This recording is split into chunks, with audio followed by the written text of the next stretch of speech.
Pessoal, sejam bem-vindos de volta ao canal. Hoje é dia de Copa do Mundo e o jogo de hoje pode definir muita coisa lá no Grupo C. Brasil contra Haiti em Filadélfia. E antes de entrar em qualquer análise técnica, eu preciso te contar o cenário completo, porque ele explica praticamente tudo o que vamos discutir aqui no vídeo. O Brasil empatou 1-1 com Marrocos na rodada de abertura. E olha, não foi um empate qualquer. Foi um jogo em que a seleção brasileira sofreu de verdade. Levou 12 finalizações no primeiro tempo, ficou completamente exposta na defesa. E só não perdeu porque o Vinícius Júnior decidiu, do nada, fazer um golaço para salvar o ponto.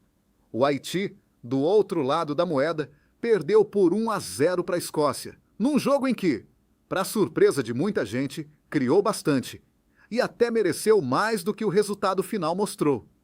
Então, a pergunta natural que fica no ar é essa: será que esse jogo contra o Haiti vai ser aquele passeio tranquilo que todo mundo já está esperando?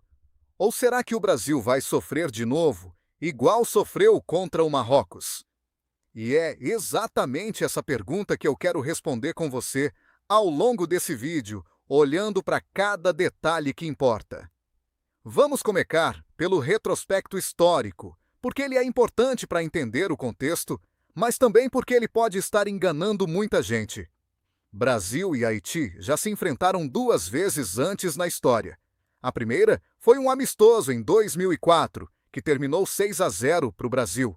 A segunda foi na Copa América de 2016, naquele torneio que teve formato especial e terminou 7-1.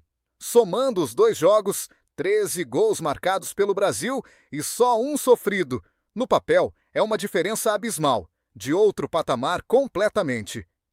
Mas eu preciso te mostrar uma coisa que muito pouca gente está comentando por aí, e que eu acho fundamental para entender esse jogo de hoje. O desempenho do Haiti contra a Escócia foi, estatisticamente, bem mais sólido do que o simples placar de 1-0. Sugere, eles tiveram uma posse de bola surpreendentemente boa para um time que entrava como completo azarão. Eles criaram chances reais de gol e jogaram dentro de um bloco bem organizado, com linhas curtas entre a defesa e o meio-campo, sem dar espaços fáceis para o adversário trabalhar. Isso não quer dizer, em hipótese alguma, que o Haiti vai vencer o Brasil hoje. Está bem longe disso, e seria ingenuidade pensar o contrário. Mas isso quer dizer que essa seleção haitiana não vai simplesmente entrar em campo, se entregar e esperar o resultado óbvio acontecer. E tem um fator psicológico aqui que pesa muito. O Haiti sabe que, se perder hoje, dependendo do resultado entre Marrocos e Escócia, as chances de classificação ficam matematicamente quase nulas. Então esse não é só mais um jogo de fase de grupos para eles. É praticamente uma final. E equipes que jogam com esse tipo de urgência, mesmo sendo tecnicamente inferiores, costumam entrar em campo com uma intensidade física diferente, brigando por cada bola, fechando cada espaço, exatamente o tipo de postura que incomoda seleções grandes que não estão com a cabeça 100% focada.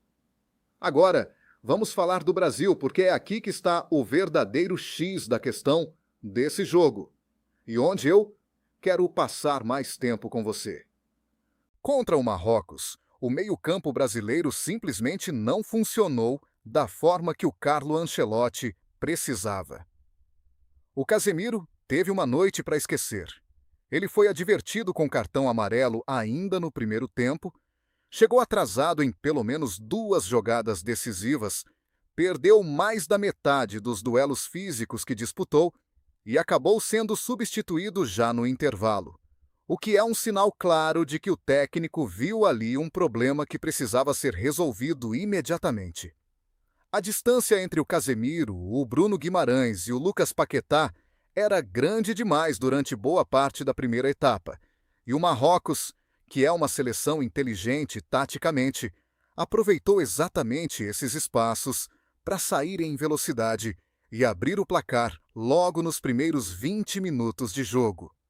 E aqui eu quero fazer um ponto importante que vai além de simplesmente dizer que o Casemiro jogou mal. Não é só sobre a forma física dele naquela noite específica. É sobre o tipo de jogo que o Brasil precisa montar para esse adversário em particular.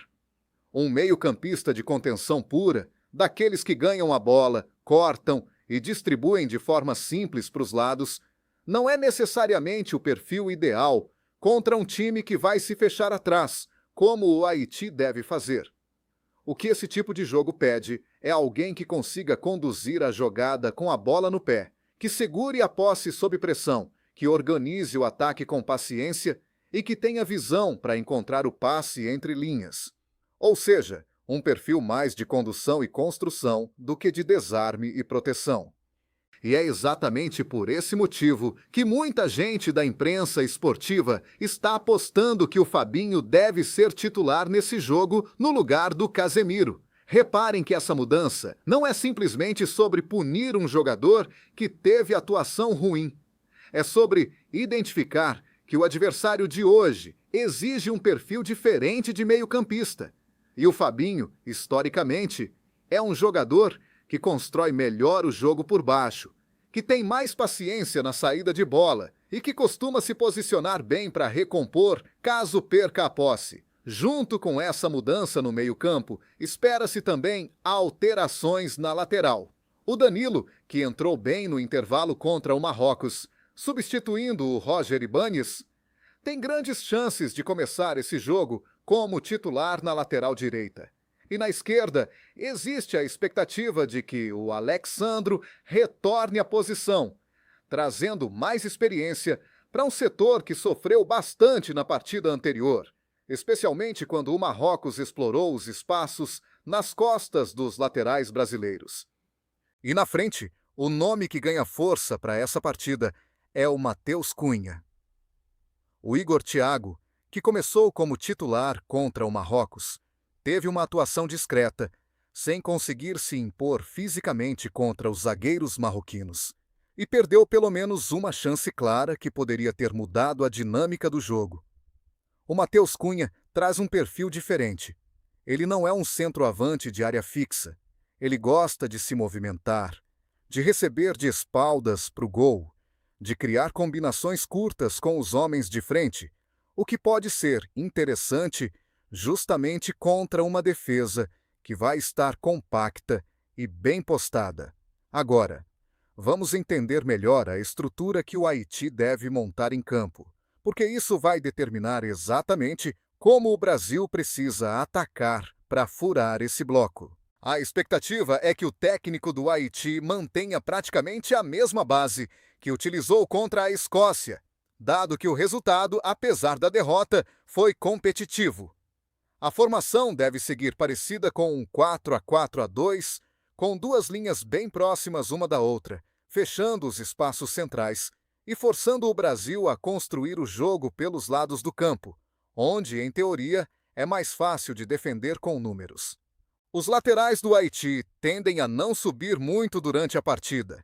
Eles costumam manter uma posição mais recuada, perto da própria linha defensiva, e só avançam em momentos pontuais de transição quando identificam espaço livre para correr. Isso é uma característica clássica de equipes que entram como azarão contra um favorito muito superior. Você fecha as linhas centrais. Você convida o adversário a circular a bola pelas beiradas do campo, sem profundidade de verdade.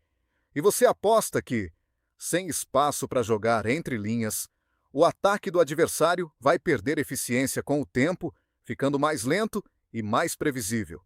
Só que tem um detalhe interessante aqui, que pode ser explorado pelo Brasil. Apesar de ser uma equipe organizada defensivamente, o Haiti tem mostrado, em situações específicas de transição, uma boa capacidade de atacar pelos extremos. O lateral esquerdo do Haiti, Martin Experience, é um jogador com bastante experiência internacional e costuma se aventurar mais para frente quando o time recupera a bola e enxerga um contra-ataque rápido. Isso significa que, se o Brasil perder a posse de forma descuidada, principalmente no momento de transição ofensiva, pode se ver exposto numa situação de contra-ataque, E isso é exatamente o tipo de situação que custou caro contra o Marrocos. Então, juntando tudo isso, quais são, na prática, os ajustes que o Brasil precisa fazer para vencer esse jogo com tranquilidade? O primeiro ponto é paciência na construção. Se o Haiti vai se fechar atrás, formando um bloco baixo e compacto, o Brasil não pode se desesperar e simplesmente jogar bolas alçadas para a área toda hora, esperando que alguma sobra de bola dê certo. Isso, historicamente, é o que mais facilita a vida de um time que está se defendendo bem organizado, porque bolas aéreas são mais fáceis de neutralizar do que jogadas construídas no chão.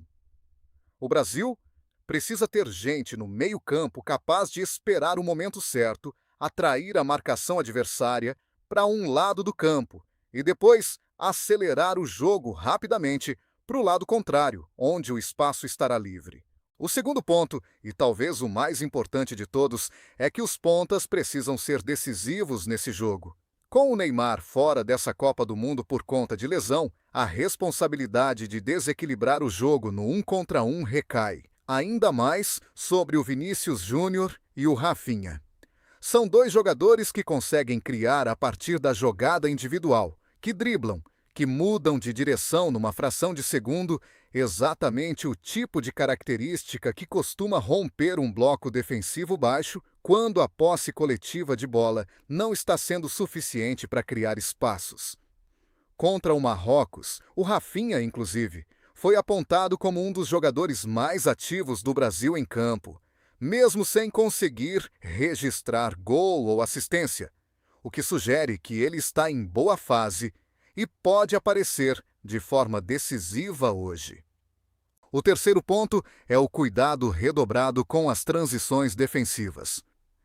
Mesmo um time que joga recuado, fechado, esperando o momento certo, pode roubar uma bola no meio-campo e sair rapidamente em contra-ataque, principalmente explorando o espaço nas costas dos laterais que sobem para ajudar no ataque.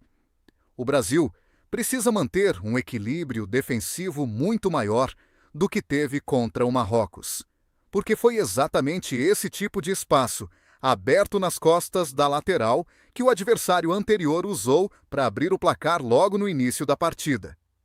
Agora, falando rapidamente sobre o banco de reservas e as opções que o Carlo Ancelotti tem disponíveis caso o jogo esteja truncado no intervalo ou na metade final da segunda etapa. O Brasil tem um banco recheado de talento jovem, com nomes como Endrick e Ryan, jogadores rápidos, verticais, que entram em campo com fome de mostrar serviço e podem trazer uma energia diferente caso o time titular esteja com dificuldade de furar o bloco defensivo do Haiti. Esse tipo de profundidade de elenco é uma vantagem enorme que o Brasil tem sobre praticamente qualquer adversário nessa fase da competição e não deve ser subestimada. Agora, deixa eu te falar a minha expectativa real para esse confronto, juntando tudo que a gente conversou até aqui. Eu não vou fugir da realidade nem tentar ser sensacionalista. O Brasil tem um elenco muito mais talentoso, muito mais profundo em todas as posições. E seleções menores, como o Haiti, historicamente sofrem demais contra times desse nível.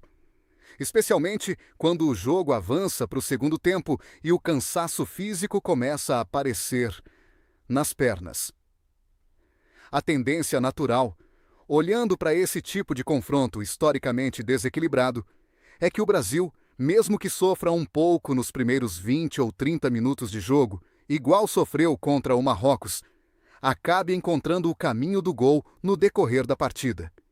E existe um padrão interessante nesse tipo de jogo. Uma vez que o primeiro gol sai, o adversário menor costuma se abrir um pouco mais, ficando mais exposto, e o placar tende a aumentar com maior facilidade depois disso. Minha previsão pessoal para esse jogo é de uma vitória brasileira tranquila, mas, provavelmente, não sem alguns minutos de tensão lá no início da partida, repetindo um pouco o que aconteceu contra o Marrocos. Se o time entrar em campo focado, sem subestimar o adversário, respeitando a organização que o Haiti vai apresentar, Esse jogo deveria terminar em uma vitória brasileira por uma margem confortável de gols, o suficiente para recolocar a seleção na briga direta pela liderança do Grupo C. E você, o que acha desse confronto? Você acredita que o Brasil vai resolver esse jogo com facilidade, repetindo o histórico avassalador contra o Haiti? Ou você acha que essa organização toda que a gente comentou aqui pode dar trabalho de novo, igual aconteceu contra o Marrocos?